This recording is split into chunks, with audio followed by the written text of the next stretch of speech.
সংবিধানের 4 ক অনুচ্ছেদে আছে জাতির পিতার ছবি সরকারি, আধা সরকারি, বেসরকারি, স্বায়ত্তশাসিত এবং অন্যান্য যেসব এনজিও এবং প্রতিষ্ঠান যেগুলো আছে সেখানে প্রদর্শন করা বাধ্যতামূলক। ভারত, পাকিস্তান, যুক্তরাষ্ট্র, দক্ষিণ আফ্রিকা এইসব দেশগুলোতে জাতির পিতা আছেন, তবে তাদের ছবি প্রদর্শন করা বাধ্যতামূলক নয়। কেউ যদি জাতির পিতার ছবি প্রদর্শন করতে চায় সেটা উইলিংলি করতে পারেন, বাট নট বাধ্যতামূলক।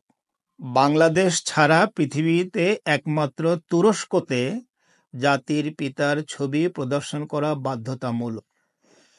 এখন দেখি জাতির পিতা নেই কোন কোন দেশে। আমরা প্রথমে দেখব যুক্তরাজ্য, Canada, Australia, Switzerland, New Zealand, Norway, Iceland, Japan, Italy, এরকম আরো অনেক দেশ আছে যেখানে জাতির পিতা এই কনসেপ্টটাই নাই। সেই সব দেশগুলো কি ভালো চলছে না? অবশ্যই ভালো চলছে।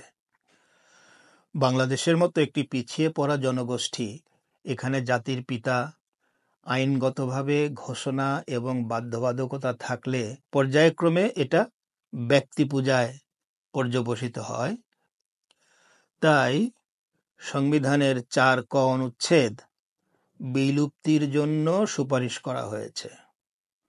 আমি এটা সমর্থন করি। আপনি কি ভাবছেন?